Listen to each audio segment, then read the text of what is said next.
Ассалаумағалейкум, аңыз доп арнасының құрметті көрермендері.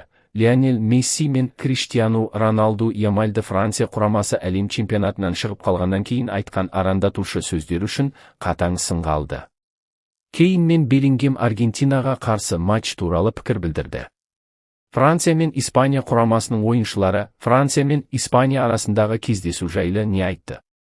Мбаппе әлемді таңғалдырған мәлімдеме жасап, ұлттық құрамадан кететінін айтты. Ал Зидан Францияның ойынын масқара деп атады. Бүгінгі ролик өте қызықты болады. Видеоны ұнатсаңыздар, лайк басып қолдау көрсетіңіздер. Тамашалаңыздар. Англия құрамасының 23 жастағы жартылай қорғаушысы Джуд Беллингем ұлттық құрамасының әлем чемпионатының жартылай финалына шыққанына қатысты эмоциясымен бөлісіп, Аргентинаға қарсы өтетін матч туралы пікір білдірді.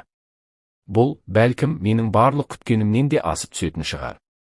Мен өзіме сенімді жігітпін.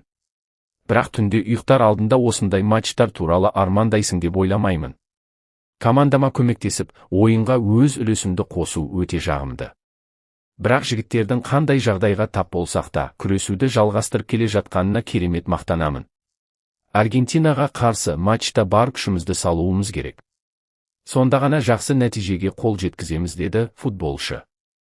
Англия құрамасының шабуылшысы Гарри Кейн де әлем чемпионатының жартылай финалында қазіргі әлем чемпионы Аргентинаға қарсы өтетін матчтан не күтетінін айтты. Бұл қандай матч десеңізші? Әлем чемпионатының жартылай финалында қазіргі әлем чемпиондарының бірімен ойнау қандай керемет мүмкіндік. Осындай сәттерде бала кезімде, осындай матчтарда ойнауды армандағанымды есіме аламын. Бұл өте маңызды оқиға. Сондықтан матчты асыға күтіп жүрмін. Ерекше кездесу болатыны анық. Біз өте мықты командаға қарсы ойнаймыз.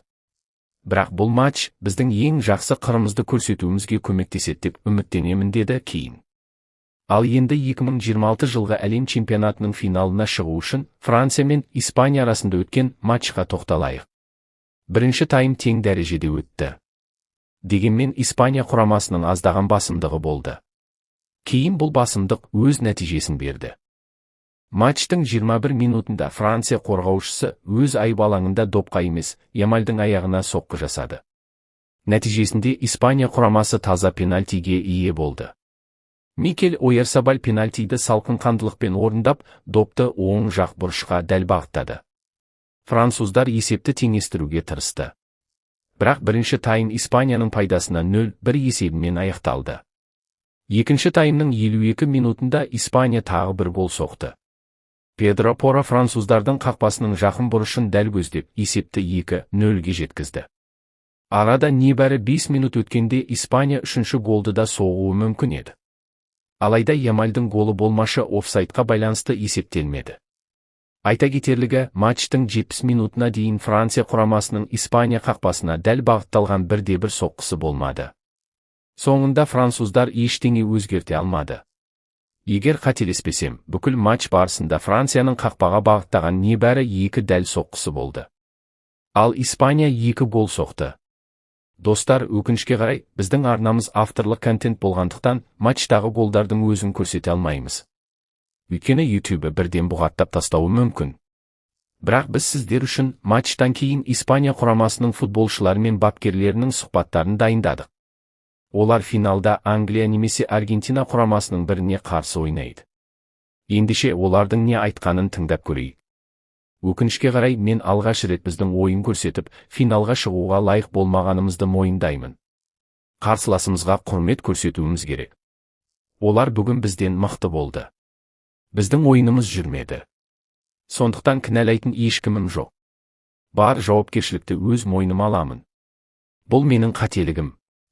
Футболшыларым барын салды, бірақ бізге бір нәрсе жетіспеді.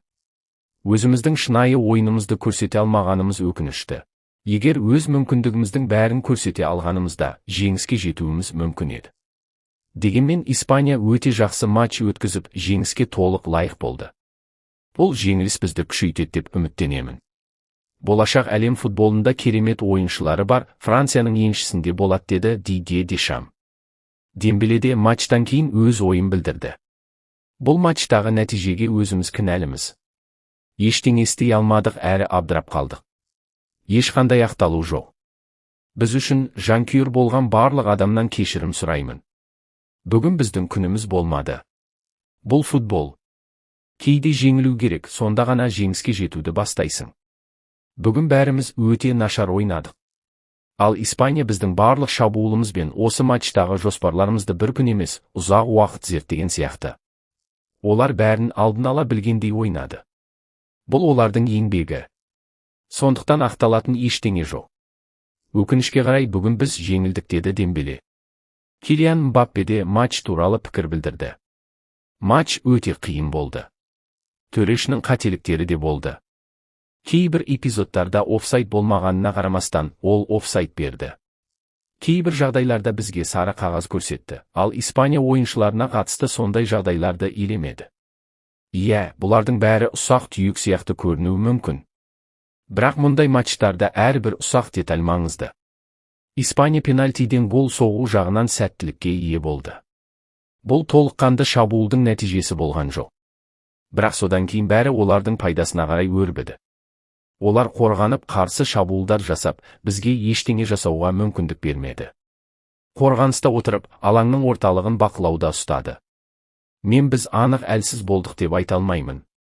Бірақ ойын жағынан олардан жеңілдік. Сәттіліктің де әсері болды, бірақ Испания жеңіске жетті. Бұл өте өкінішті жеңіліс. Өйткені біз жеңіске жету үшін қажет деңгейдегі мүмкіндігімізді көрсете алмадық, деді Мбаппе. Ал Испания құрамасының бас бапкері Луис де ла Фуенте жеңістен кейін былай деді. Бұл таза әрі салқынқанды жеңіс болды. Біз оған 100% лайық болдық. Мен өз ойыншыларыммен мақтанамын. Олар жоспарды 100% емес, 200% орындады. Осындай мықты Францияға қарсы ойнап, оларға ештеңе жасауға мүмкіндік бермеу жігіттердің керемет еңбегі. Ямаль тамаша ойнады. Өкінішке қарай, гол соға алмады. Родри де өз міндетін жақсы орындады. Барлығы керемет ойнады, әсіресе гол авторлары. Біз бұдан да көп гол соға алар едік. Бірақ шабуылды жалғастыра бермедік, өйткені финалға шыққанымызды түсіндік. Керемет командаға қарсы керемет жеңіс болды. Енді қалпымызды қалпына келтіріп, финалға дайындалуымыз керек. Англиямен ойнағым келеме, әлде Аргентинамен бе? Францияға қарсы матчтан кейін бізге кіммен ойнайтынымыз маңызды емес. Біз тек жеңіске жеткіміз келеді.